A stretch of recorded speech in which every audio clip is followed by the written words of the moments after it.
Hello and welcome to MMA Crypt's Fighting Talk. For today's show, I'll be going one-on-one with Reid Nacer, Alex Reid. Woo! Oh my God, it's Reid at a time, baby. Haven't said that for a while. Alex has been in the cage with some of the best mixed martial artists in the world, with the likes of Matt Ewing, Tonko Watson, Tony Strickland, and Ninja Rua. Okay, with the introductions out of the way, I'd like to welcome our guest today, Mr. Alex Reid. Hello, Alex, and welcome to the show. Hello, Greg. Hello, guys and girls. Good to be back on here. We had a cracking time last time, Alex. Just to have you back on. Now, last time we spoke, you mentioned you were up in Manchester working on some sort of TV programme that was based around mixed martial arts. First off, Alex, how is that project coming along? You know what? I can't remember what project it was. I'm doing so many different projects at the moment, revolve around MMA, and as I told you before, I'm trying to retract ever so slightly from my red top glossy magazine media career, which is all salacious around sex, drugs and rock and roll, unfortunately, with my exes, and trying to go back to something which I loved and I feel is credible, honourable, my martial arts. I'm still involved in the media. Like I said, I'm doing so many different projects, I'm confused as to which one it was. I've done about 5 different MMA shows in the last since we last spoke. Is there any other particular projects you're currently working on now, Alex? There's been rumours of a potential book. There is. I feel, sometimes I feel a little bit negative. Who the hell am I to talk about anything? What have I accomplished? And I thought, well, hang on. You have championed people who are different. People who are misunderstood. You've got a story to tell. I have, and I think, hang on, the facts speak for themselves. I was the biggest selling tickets for the Cage Rage, which was the third biggest show in the world at one point. They wouldn't, when they got bought out by Elite XC, they wouldn't release me to go to the UFC. I had an opportunity to go on the UFC at the time of Michael Bisping and all that sort of stuff. So that was when I was in my prime. It frustrates me. So I have a lot to offer in terms of knowledge in and out and all around the sport of mixed martial arts. And that's why I'm holding seminars, not just on technique, on the Reid and Eder style, but my whole ethos on management, persona, injuries, how to make a living, stresses, strains, dealings. There's so much I can offer. And I'm back in the gym now. I'm actually planning on fighting again on the 1st of February. And I've decided to do that to give something back to the sport. I'm making, at the moment, we're doing a cinematic documentary around it. We've actually got a Kickstarter fund going right now. We've just released a fantastic trailer, which you can see on my Twitter, which is on @AlexReid. It's Beyond the Cage. But I'm fighting Tony Giles, who has been calling me out for 4+ years. But I've decided, right, it's not the best fight for me in the world. But I'm not in the best shape I have been. I'm a bit older. I've been absolutely smashed to pieces in and out of the cage. More out of the cage recently with court cases, with vile media assassination on me. So this is a great way to remind people that I'm a good guy. I love my martial arts.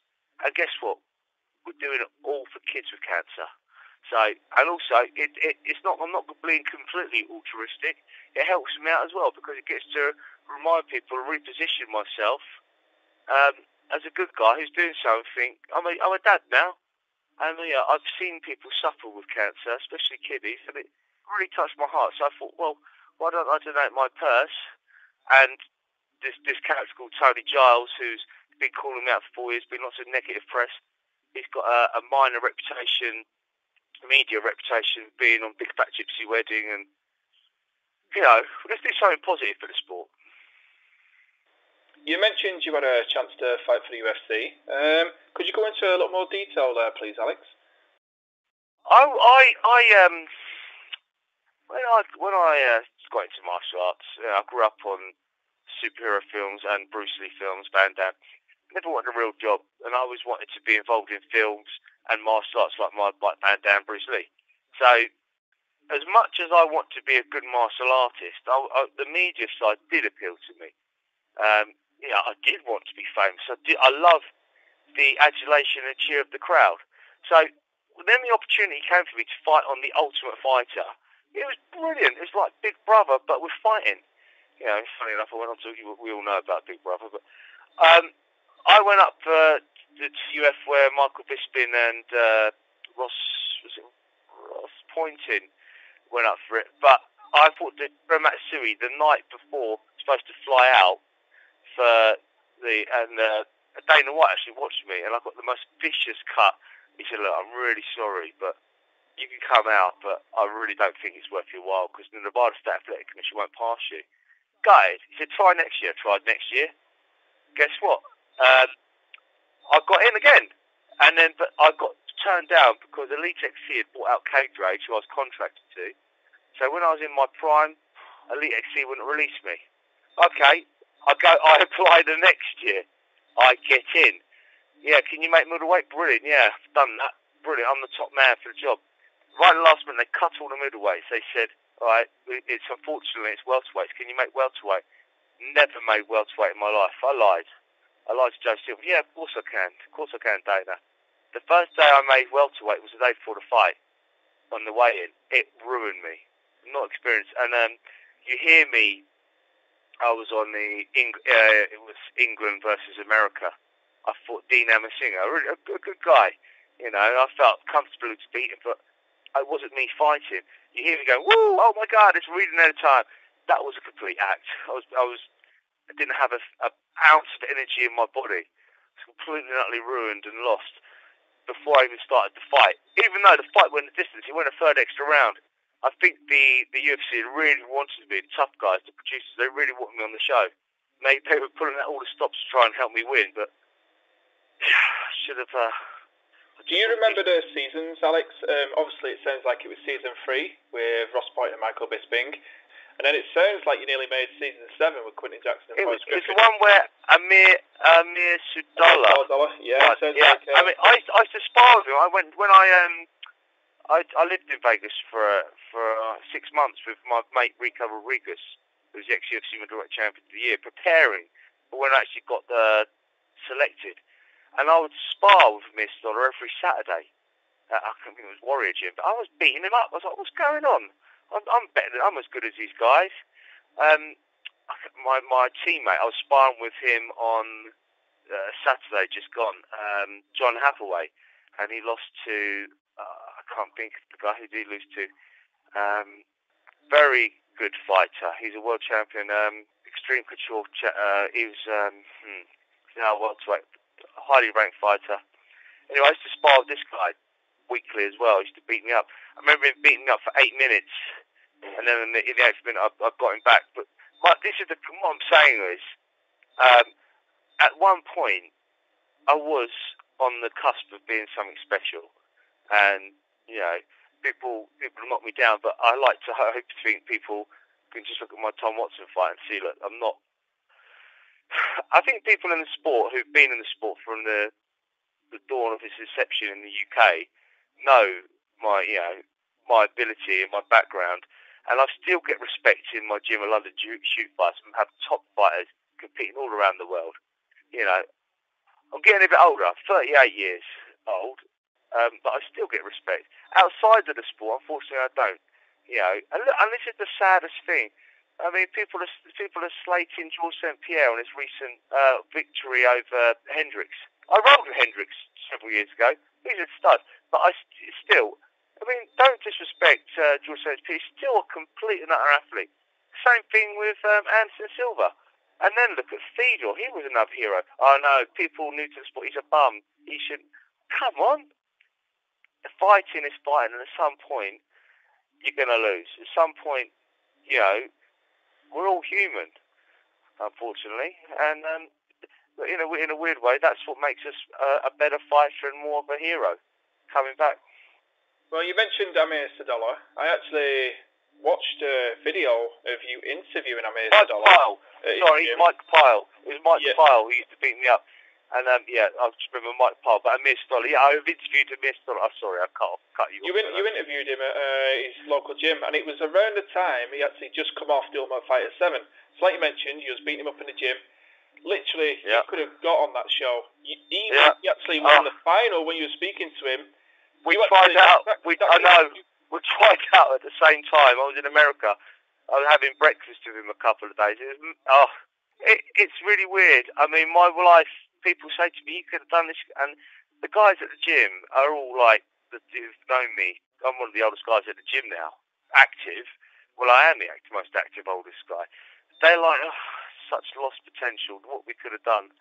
But my life went on a different path, and I feel like my real fight hasn't even started yet.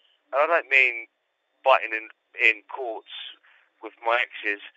I mean fighting to show people what I'm really about. And I don't mean in fighting. I think my battles with fighting are unfortunately coming to an end for the MMA audience. But I've still got one, maybe two good fights left in me. But I'm now looking, as I'm getting older, doing different things. But I'm always around mixed martial arts. Do you know what? Setting up my own mixed martial arts organisation. Have the backers, have the connections. It's just all about timing. You know, I've got some very big planned around mixed martial arts. It's going to be involved in my life for the rest of my life. But I want to help people on so many different levels, especially kids. And there's no better way than martial arts. All the different gifts it gives you. Do you feel like martial arts has helped you with your battles outside the cage? 1,000,000%. It's the symbolic glue that holds my life together. Jiu-jitsu, for instance, is an analogy. You've got a bigger, stronger opponent on top of you, and you have to be patient because he's stronger, but you're looking, being calm, waiting for your opening, leverage, technique, strategy, planning. It's being an ex-military man. It's using tactics, strategy. Martial arts gives you that. Teaches you how to roll with the punches, so to speak. Like the media, horrendous with me. The best analogy I can say this is like Muhammad Ali rope-a-dope. George Foreman, Rumble in the Jungle. He's fighting George Foreman. He's bigger, stronger. Muhammad Ali puts his hands up, just takes punishment for 8 rounds. But guess what? It's in the 8th round. George Foreman tires out and pop! He comes back, delivers that knockout blow. It's exactly how I feel with what's going on. I have to see the course. It's not a sprint, it's a marathon. Like I said, I don't feel like my fight has even just started yet. I want to do one of my real inspirations is someone like Dana White. What he's done to the sport, you know. And these are like the people more so than Anderson Silva. Anderson Silva, absolutely amazing hero. But I mean Dana White, yeah, wow. Speaking of you returning back in the cage, there was rumours of you facing Rodney Moore. Are these rumours true?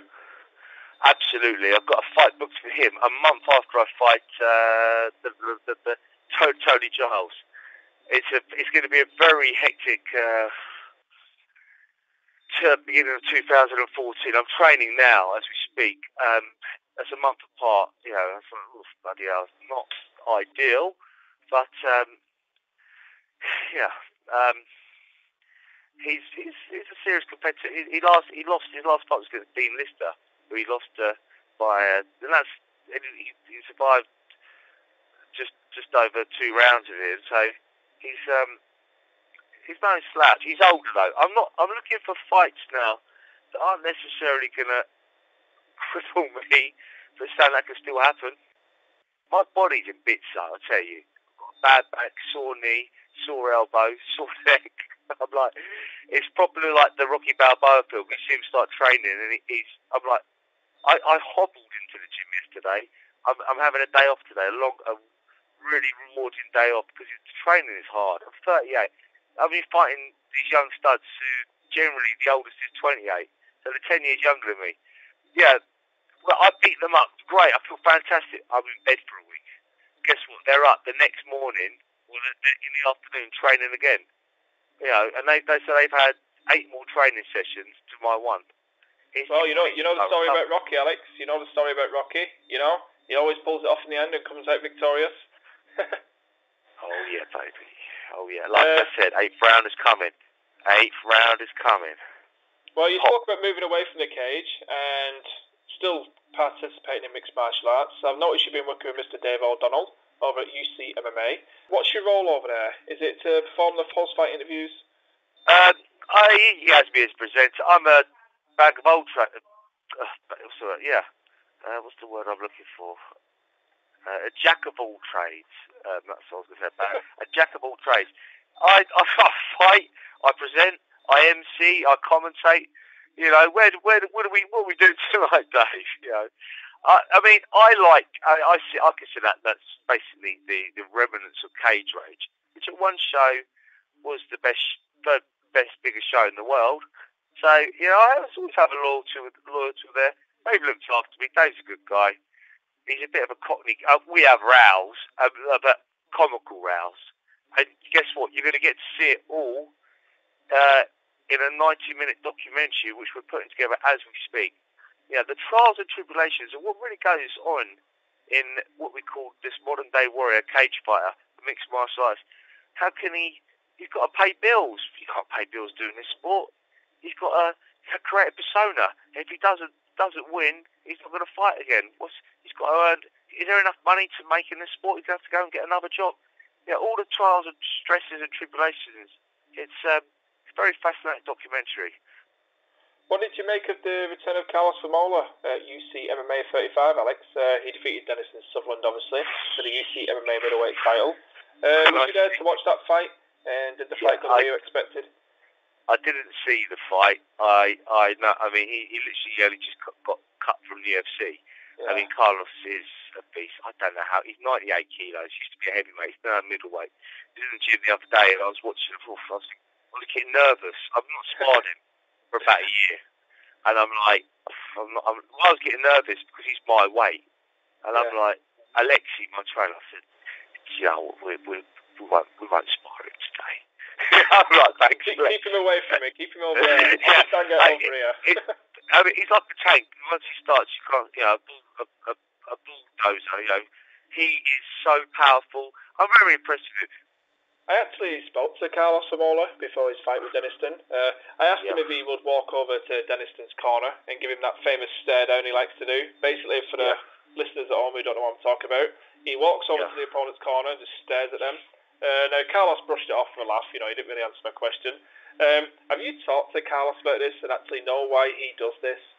He's a scary-looking dude. I tell you, he scares me. I get it. It's intimidating.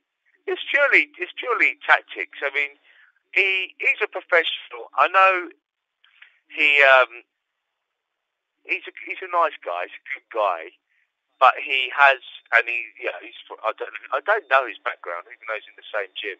I don't know his private, personal life. Yeah. I know he's got a missus, he's got a kid, and you know, he's a nice guy. He's always respectful. He's always pleasant. I don't know what hardships he's had in his life. If he's had hardships, he might have had But I tell you what, it works. He's scary. You know. I mean, the only reason I know that persona goes ever so slightly when you're in a gym with someone all the time, because you can't keep it up. You know. But it works. It's a psychological thing. I mean, I do it in reverse. I'm Mr. Nice Guy the whole time. You know, I'm the cross-dressing cage fighter. Look at that pansy. He's not going to fight anyone. I tell you what, though, when they get in that cage, you're going to see someone very different. And everybody says it. You know, I'm scared. I'm like, when I see people fighting, I'm like, oh God, Jesus, I'll get that butterflies. I don't want to do that, especially when I'm presenting. I'm like, cool, blimey, that was a fearsome kick. That was a nasty knockout. But you put on you put on a suit, you start to feel a bit more professional. When I put on my Valley Judo shorts and my gloves, I've become the Reidinator. It sounds silly, but it's my ritual to transform into. I spent 20 plus years indoctrinating myself, hypnotising myself, making myself like a war machine to keep going forward. And that's what happens. It sounds a bit gay to tell you the truth, but it's actually it works for me. when you punch me, I've trained myself. It elicits. I've got hypnotic programs. It makes me stronger. If you hurt me, it makes me stronger. It makes me more powerful. You know, it elicits responses. I've trained my body in a way to respond to all that sort of stuff. It makes me better. I think all fighters are nervous. I think Karlos sort of just feeds off it. You know, he tries and builds it up because obviously you get that little butterflies. You know, you're a little bit nervous. I think Karlos going over there, he just turns it into a big ball of fire. You know what I mean? And there we go. Very true. And you know what I've tried to do now is turn that on his head again and be completely relaxed and happy. You look at Anderson Silva. I asked him this. I went to his seminar. He was here in the UK a month or so ago, and I said to him that exact question. You know, you are most fighters. You know, when they're nervous, they exude aggression, anger, and it to me. Being a fighter, being in the most scary situations, you can see it. When I'm on a fairground ride, I'm like, rah, come on, rah! But I'm shitting myself. When I'm completely relaxed and totally confident, I'm happy. And I've always seen him, he's happy, he's chilled out.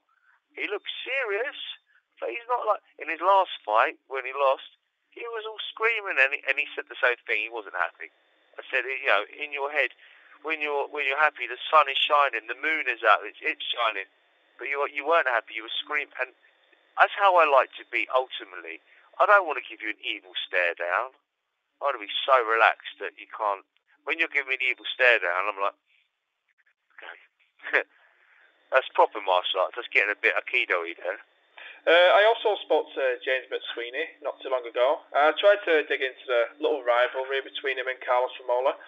James mentioned he didn't get along too well with London Shoot Fighters. With you being a part of London Shoot Fighters also, do you know why that is? Yeah. I don't really know. I mean, I know James McSweeney from when he used to train with Gary Turner. He was purely a kickboxer. We used to spar regularly. The Smiler. James. Yeah, he was Gary Smiler Turner. I'm still very friendly with and then also they used to go and train in Holland with Lucien Carbin. And I think James still occasionally goes over to see Lucien. And I did one of my TV shows, Alex Week Fight My Life, at Lucien's. Lucien is like the premier university for top accolade kickboxing in the world. Amazing style. I love his style. Very tactical, very most of the top kickboxers in the world have been and graduated from Lucien Carbin Fight Factory. Now, I don't know, politics. I don't know. Maybe it's just I don't really know. I just keep out of all. I always see all sorts of politics, even in London Shoot Fighters, and I'm like, guys, chill the fuck out. Why don't we just chill? Let's all be peaceful. Look, we're going to fight. Let's just get in there and do it. I think it's all the airs and graces, huffing and puffing. I don't know about any rivalry between James himself and Karlos. I'd love to see that fight. James is now I think he's in Vegas with Robert Drysdale. I spoke to him via Facebook or Skype or text, I can't remember. He invited me out there to come and train. Love Robert Drysdale stuff. I actually used to spar him when I was in Vegas. Stand-up, not jiu-jitsu. I think I might have lost jiu-jitsu. He's signed with UFC now, Robert Drysdale. He's yet to make his debut. He's what weight is he? I believe he's light heavyweight. Heavyweight, is it? I think he's heavyweight. I was going to say, it's a shame that what happened with Roger Gracie. Yeah, I don't know. It's mad. Yeah, you trained with Roger Gracie on your TV program, so I believe. I did. Yes, I did. But rivalry between James, I don't know. I mean, egos, testosterone. It goes on. I don't know anything. I mean, huffing and puffing. Like I said, I try to transcend all that bullshit. And it's. I'm all for a bit of friendly rivalry when you're fighting someone. I think it's great. You know, make you get a few ticket sales, and I get that. You know. Well, speaking of grudges, Alex, you had an intense build-up to your fight with Jason Barras-Barrett. I want to ask you. I wanted to ask you this last time. Did you plan that kiss at the weigh-ins, or did it just? No, I never planned the kiss. You can't plan something like that. But he got in my face, getting all airy. I just couldn't resist it. Well, he just had kissable lips. I can't take him seriously. That's the funny thing. I why I'm like, come on, this is all this is ridiculous. I'm like, come on, the whole thing it was like he was trying to act hard, wasn't it? I don't know what it was. I was like, please, come on. Yeah, I know.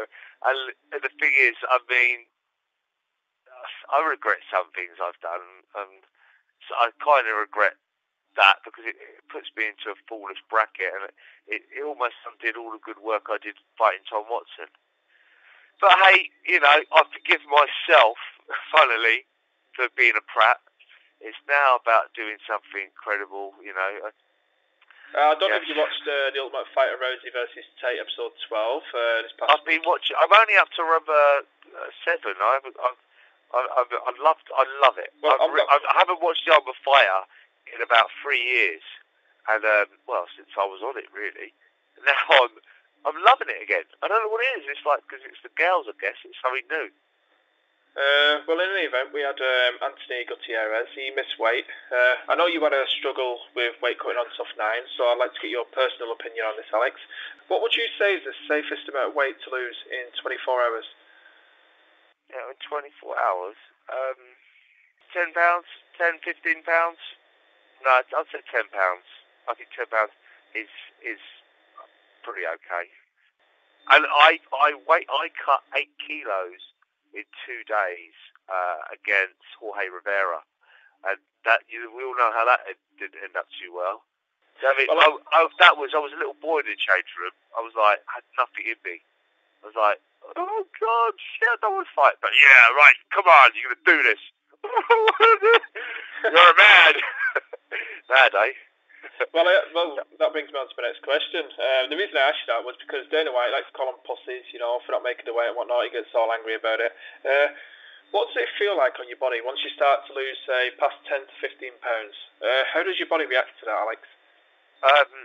You just don't have to get up and go. You've got up and gone. You're like, to me, I'm like, it's just about doing it a lot. I mean, I was heavy. And when I fought in the Ultimate Fighter, I bulked myself up to like 96 kilos. I got down to 77. What the hell? Yeah, because I thought I'd bulk myself up because I normally cut 10 kilos. It's a struggle, but I can do it from 94 to 84. But I thought, do you know what? I want to get a little bit more muscle. Yeah, well, you know, and then they say 77, and it was just, I was weak, just weak. You know, I was fit, but no stop out of power, and it's such a weird one. Yeah. Did you have a lot of time to prepare for the Ultimate Fighter? Obviously, you don't carry much fat, so there's not a lot of fat to lose in the upcoming weeks. You know, like, I'm on the Ultimate Fighter 9, so I'm going to cut down to this weight. How much time did you have to prepare? I was living in Vegas at the time, training with Rico Rodriguez, and living with him. And I didn't really train with him much, but I did a little bit of training. He's a bit of a party animal. Did you go on a few parties with him? Yeah, I did, and it was. A few benders around Vegas. I didn't have any benders around Vegas because I was on. And I said, look, I can't be out of here. I've got to train, you know, and. Trained at Extreme Couture, trained at Warrior, and I trained at what's his name? John Lewis. Yeah, and he's really an amazing guy. And I made the final selection for the Ultimate Fighter. And the reason why I stayed in Vegas and I just cut my weight down, I tell you, Rico was good at cutting my weight. I just about to I thought the show. I made the show. Oh, but you got to fly back to Liverpool because the first show is in Liverpool, Walsall. So no. So the reason why I said it was to acclimatise to the heat. So my body clock was all screwed up. My weight was all mucked up because of the flight. But I mean, fighters do that all the time. They fly over, but I had to fly back and a couple of days before and then fight in Liverpool. What a proper nightmare. So I wish I'd stayed at London Shoot Fighters the whole time. My guys, hey ho, you live and learn. Then I went. Then my career took on a different path. After the Ultimate Fighter, I had 3 fights. was starting to get myself back into the sport again. And I did all kickboxing fights before I sort of go back to my kickboxing. And then I met someone, did I? And then my whole life went on a different path with this somebody who I won't ever mention her name. But we'll keep stum there, Alex. We'll keep stum. Yeah. Well, the reason I'm talking about the weight cutting is because recently we had a fighter who died over in Brazil due to weight cutting issues. Do you think there should be a limit on what a fighter is allowed to cut, so we have more natural divisions? Because basically we have heavyweights basically coming in as middleweights. Yeah, that's true. Well, I don't know. I've thought about this. I have thought about it. So I'm undecided. Half of me says, look, you know, let them. It's their risk. They go in there with their own free will, and other half. Well, no, it's a logical, really good argument to keep the safety, so you don't get heavyweights fighting, you know, middleweights. So, but if you can do it, I actually now, if I'm on a judge, and if I'm on a judging panel, no, keep it like it is. You know, it's horrible, but it's horrible because I don't want to fight Karlos Vemola heavyweight. I'm never going to fight him. I mean, sparring, but I'm going to have to. Saying that, one of my guys who's a 88 kilogram fighter do all right against him yesterday. So, Karlos walks around 98 kilos and it cuts down to 84. So every time I see him, how much do you weigh? How much do you weigh?